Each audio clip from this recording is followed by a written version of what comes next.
Leo, welcome in. This is gonna be gorgeous, okay? I have just received the preliminary card. Normally I do a preliminary spread, but this is so magical because the only card that came out was an angel. And they kind of said that they want to channel and let you know they're with you. I'm connecting with someone who is on a real upgrade spiritually. You've been manifesting your soulmate for a while now. You've fallen into toxic cycles in the past in relationships. And in my head I'm getting bell bottoms, if that rings a bell. Maybe the last time you was really in love you was wearing bell bottoms, or you met someone in bell bottoms, and it's just a reminder, or this person used to wear bell bottoms in spirit, okay? And I'm getting bells ringing as well, like those bells you would get in school. I used to work in a nursery, and in Montessori you get the music baskets, and there's a little stick with loads of bells on it, and you just ring it. I'm getting lots of bells ringing. I'm getting this person could have been a music teacher in a school. This is a very specific passed on loved one that wants to come through and bring a message. It feels like a grandparent or a great aunt. And I know in another reading on the channel for Leo, another loved one came through, and there was an uncle and auntie, I believe. So right now I'm connecting with someone who really is having their spirit guide with them all the time. As I'm reading this, your spirit guide is with you now, and that's why I'm picking up on them solely. You are really, really gifted. You are really, really powerful. You are asking questions around love, so I'm going to pull the tarot. They're saying to me, you don't know them that well. So whoever this person is, they are a family member. They are a feminine family member from your dad's side. I'm kind of getting like L names, like Lorraine, Luella, like some kind of L name. I can't quite get it out. It's a weird spin on that Luella name. Lorraine, kind of. It's not Lorraine and it's not Luella. It's something in between, but I got it and I lost it. But I think you'll get that if you ask if anyone's available to ask on your dad's side. Even like Larissa. Yeah, these could be significant names, yeah? Let me keep going. This person is with you all the time. Okay, there's a really important message that they want to come through. I feel like I'm connecting with a single Leo who is being guided to go on a spiritual journey. And let me see, because I don't want to speak out of turn. I'm kind of being guided to pull the tarot because I don't want to feel like I'm making shit up. I want to be confident in this read because I don't see anyone apart from the moment I saw bell bottoms and the shaking of that instrument, and they're showing me like Summer of Love. They would have been in that era of the 60s, and they would have had brown hair, and they would have been dancing in the peace and love hippie era. So that's more evidence for you. But they're showing me you've had a lot of thoughts in your head. I'm reading tarot as I do this just to kind of reassure me that I'm doing the right thing opening this channel today, because this person kind of wants to take me off on a full-blown journey, but that's because they want to take you on a full-blown journey. So I'm trying to hold my mediumship in place, not let them take me on a whole journey of your life, because the reading still needs to be grounded in the present moment, and I can't just let any random spirit I've just met, because of you bringing them to me, take control. So that's a lesson for you as well, because you've been really, really conflicted about what's going on with your mental health and emotional well-being. And what you can find out today is you are clairvoyant and incredibly spiritually gifted.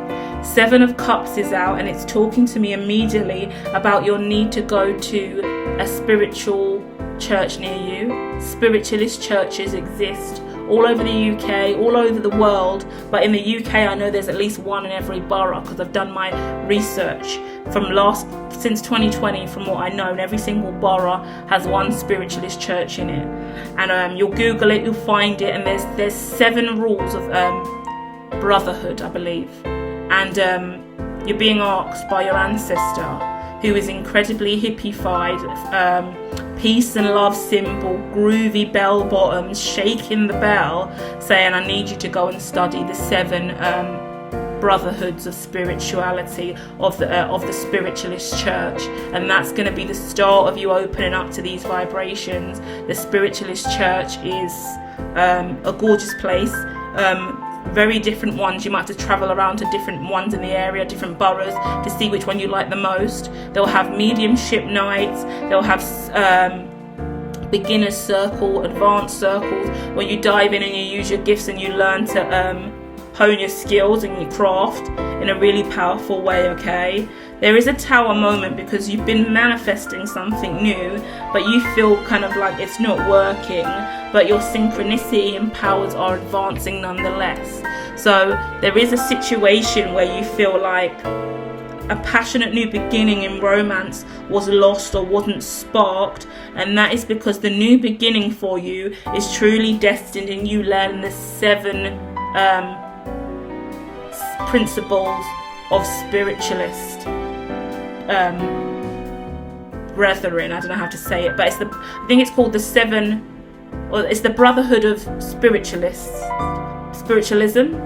I haven't looked at this since I really started. This is where I started at the earliest days of seeing spirit. I too went on this journey, okay? So I probably need a refresher as well. But I believe it's the 7 rules of spirituality, the 7 rules of it's like spiritualist brotherhood, 7 principles of brotherhood, but there's spiritualism in that title somewhere.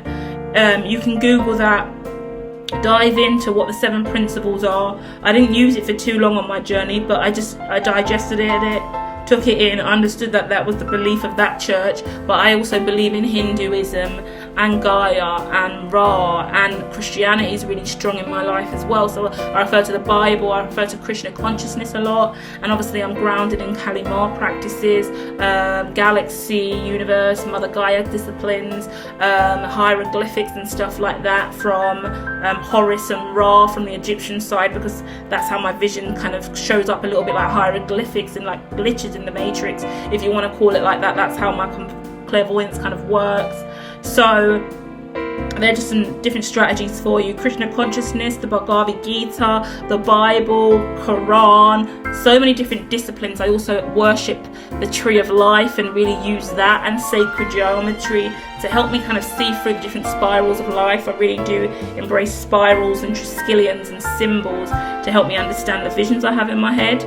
You're going through a lot of that, okay? You're slowly awakening to more money, being stable financially, making more sense of money and how to spend it to accrue more wealth through spending.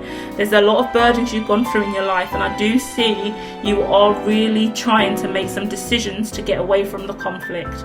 10 of Wands, 9 of Wands, we're looking at really being burdened by something, you putting up walls and blockages to deal with your life, but you being bombarded with visions, thoughts, prophecy, the Empress energy. Somehow you've been awakened and you've gone from the passion to then apologizing for your passion, then the passion again, then the apologizing for your passion again.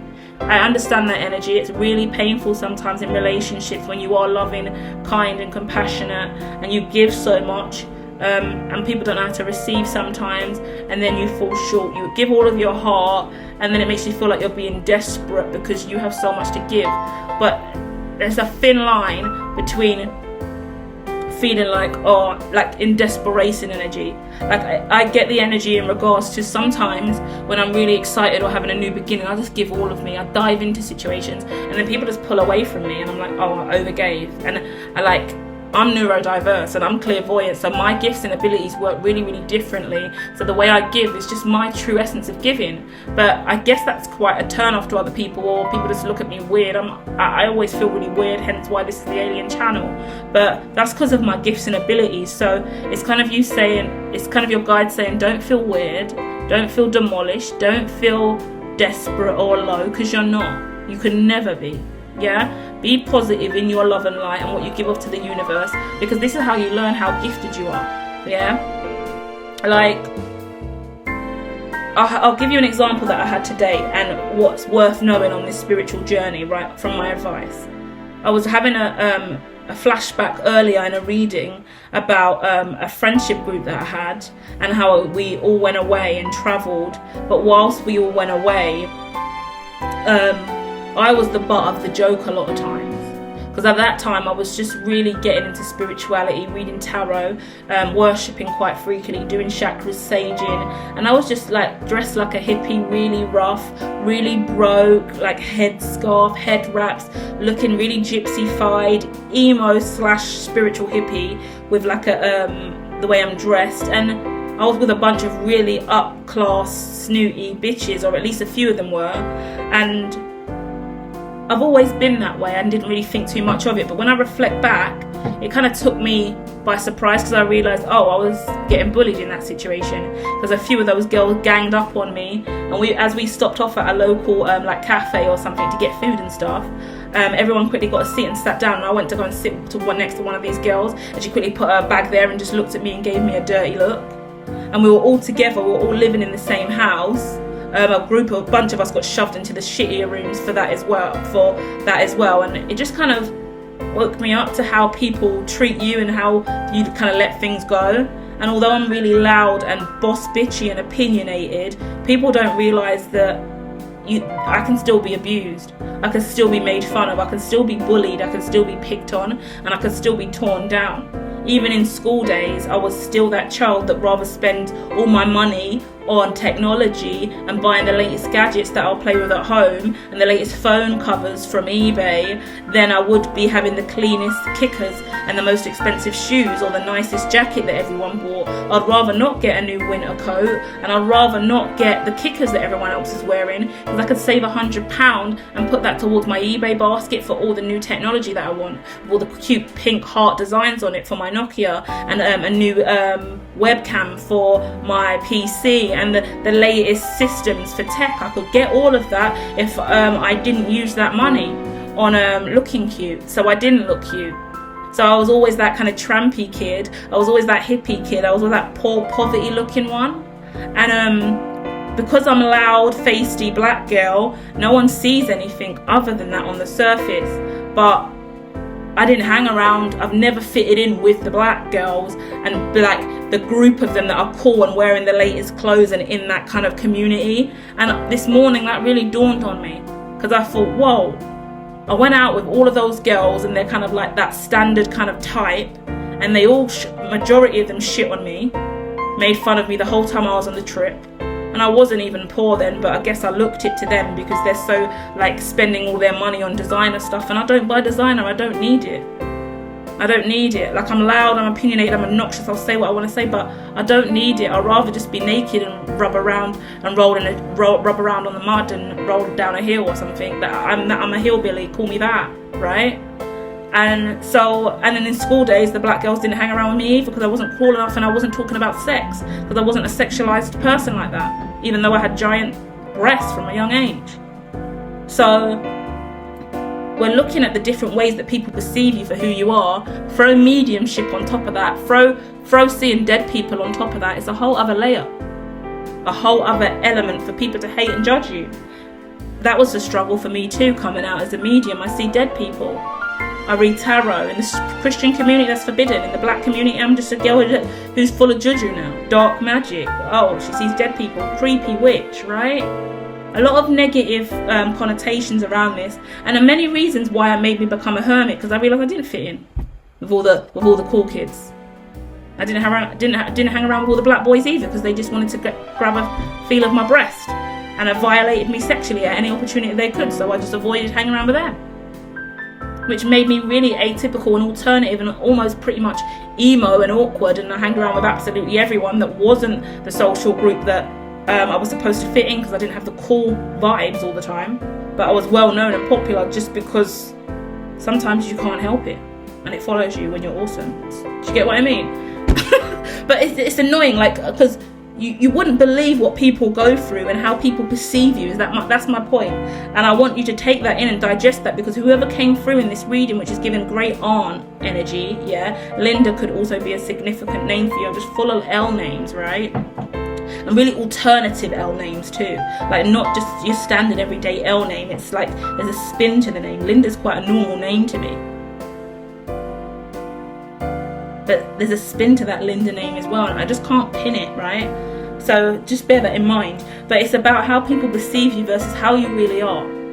And what you're going to do is understand that on this journey, when you move forward, people are always going to perceive you to be one way.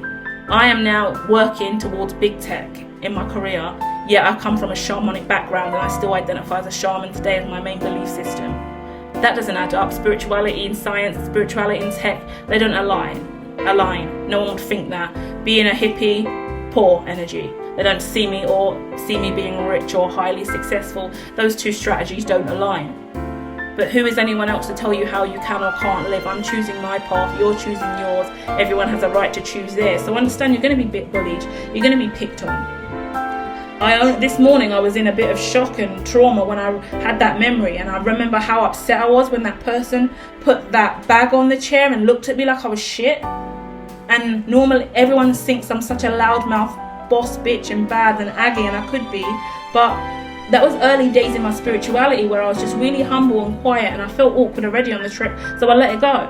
Then we walked over to like the trams to go and get some trains as well to the city centre, and two of the girls were standing a little bit further away from us, and they were just slagging me down into the ground, and I could hear every single word they were saying, and they were just slagging me down. So not just slagging me down, slagging me and two other girls down, because we weren't part of their group. But I was the main target because I was the main hippie in the group.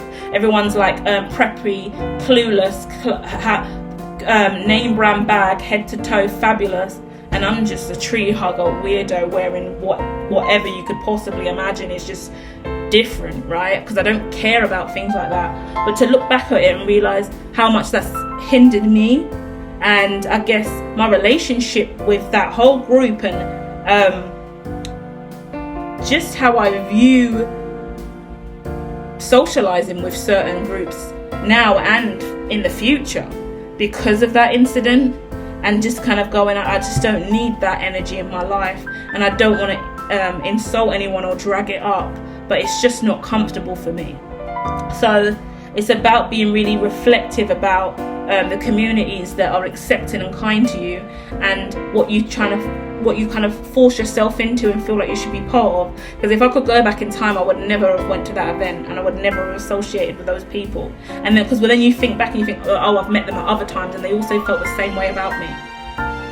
And sometimes just being you don't know how that impacts other people. I'm just being me. I didn't realise in the time that I was being me, you were sitting there and analysing and judging every aspect of me. I forget that I'm neurodiverse and I'm practically autistic, so obviously it's going to be extra when I'm in the environment, and I'm just out here to have a good time and live in my free spirit vibration. And I really forgot that being a free spirit meant that the spirits that weren't free were going to stop and shit on me, right? And it's just so shit sometimes. And that's the cycle of life that we live in, and that's what we've eventually got to be able to overcome as spiritualists, as light beings. And the thoughts that we have in our head, don't become one of those people that shit on people because they've shit on you. Just keep standing in the light and keep knowing that you're different. It's taken me, I'm now 36, and I'm now like, whoa, I'm so different. And bear in mind, right, loads of people work in social settings and groups, and they have colleagues of friends. Everyone has friends that come from a very specific group. School friends, college friends, work friends, yeah? Family and friends, old school friends from childhood, this group, spiritual group friends. Like, you get friends from different communities, social media community friends. You build your ecosystems around those social groups you dive into. But certain people on a solo journey, which you're going on quite deeply, you realise that you don't have the standard social friends that other people do. So realise it's okay if you don't fit into all of those supposedly popular categories or those standard groups that others will fit in. Because all of that friendship group, they all work in the same environment, make the same salary. So they're aligned through network and net worth of their own. My spiritual community and that group, we all align in our own unique way. My business and what I'm building now, that's a whole new ecosystem that I'm building, very different social group. Do you get what I mean? So focus on not the need to have your own social group or your own massive kin or community, because numbers are not everything, quality is. Start valuing the people that are in your reality that truly shine a light on who you are and let you be you. And don't be around anyone who's going to put a bag on their seat and then give you a dirty look to let you know you can't sit here. You're not one of us. You're not cool enough. Don't you dare sit next to me. Yeah? Sad.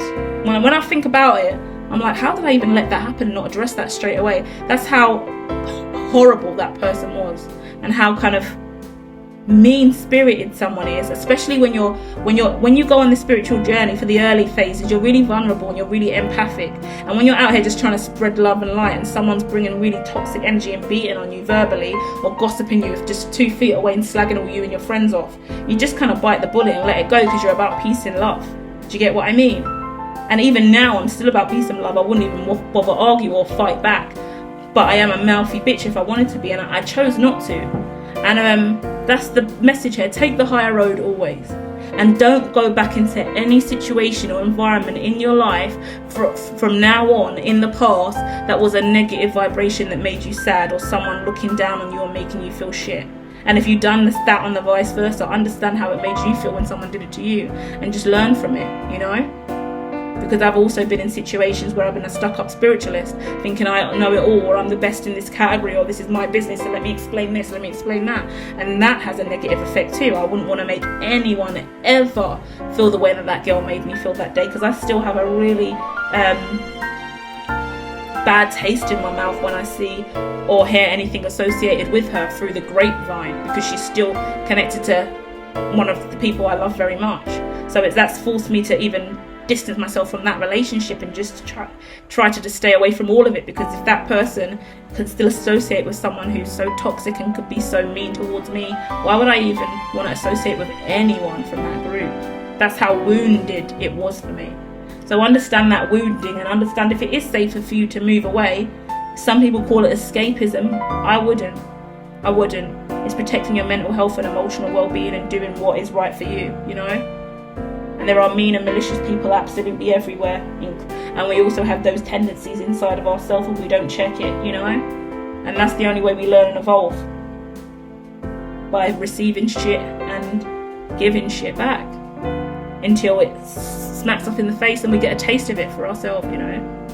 So Leo, this was a message about your independent journey, and not taking any shit or any prisoners, but still oozing love and light every single step of the way, and knowing all the pain that you've been through in your life has prepared you and strengthened you for the journey that you go on now, that truly awakened you to your destiny and your true spiritual gifts and abilities. And you've been questioning your mental health, what's going on with you, but the truth of the matter is you are really, really light and positive and airy, and ready to awaken to some real deep spiritual gifts that not a lot of people could use in the way in which you're going to use them in the future, okay? This indecision and conflict that you have in your heart at this time, it's going to find its way out. It's because you're still kind of grieving a heartache, something that's gone wrong, a breakup. You've got lots of heavy energy around you. You used to be really fired up and passionate, but then now that passion, because it was burning so hot, and it ended up resulting in a tower moment, so your manifestation of the future getting fucked up. You've gone from 10 of wands, 9 of wands, to 5 of wands, to 2 of wands, and then there's 8 of wands, and then 6 of pentacles. So it's about getting through this energy, and then by making a clear decision and speaking up confidently about what's gone on and what you want to do moving forward. I see 6 of pentacles, 2 of pentacles, so it involves someone else that you've been with, someone else that you want to talk to, the direction that you want to go in. It's about you speaking up honestly about this, making sure that you create equal balance, equilibrium, harmony, a healthy energy for you to move forward, so you can celebrate in the future just by being free and being you, without being tethered and caught up with all of this conflict and wands energy, which is passion, and that could be rage, fire, toxicity, memories of the past, a lot of heavy emotions that are not needed, because your energy now is diving into your clear sentient gifts and abilities. Yeah, in the future you'll understand why all of this happened, because for some reason it's deeply linked to where you're going now in regards to your spiritual journey. Yeah, embrace this new journey, embrace this new beginning in life. Keep walking through the heavier days of emotions, and keep celebrating the little wins you have, little victories, loads of self-love, loads of self-care, loads of positive talk, okay? Keep giving to yourself, keep giving to yourself, keep giving to yourself. Positive affirmations, positive self-talk, remembering what you've been through. There's always going to be someone who makes you feel like shit, always. Because that's what challenges you to be better, okay? And that's what's challenged me to be better. I hate saying it because I always say, God, please don't give me any more. Like, because I don't want God to know that I'm okay after what I've been through. I'd rather be like, God, no. But the truth of the matter is, every Three of Swords I went through has made me who I am today. But it's not nice to look back on and think, well, I was bullied in that situation, and I was bullied in that situation, and I was bullied in that situation. That was really mean girl shit. And no one ever thinks that someone like me would ever go through that. But it was, and it made me cry. And I was really sad. And I was really depressed after that trip. It really took me in a dark place. And I just felt so unwelcome. And so like, they just dragged me down and made me feel like I was nothing, worthless. I felt so worthless. And it really just shifted me. But then it made me awaken to who I'm going to be in the future and what I want to do more of. So it did have positives, you know. So it's just saying, take the silver lining of every shitty situation and keep going, okay? This is about your independent journey and your spiritual awakening and your inner masculine and feminine more than it is about any loving relationship at this time, okay? It's all about you now, Leo. Keep going.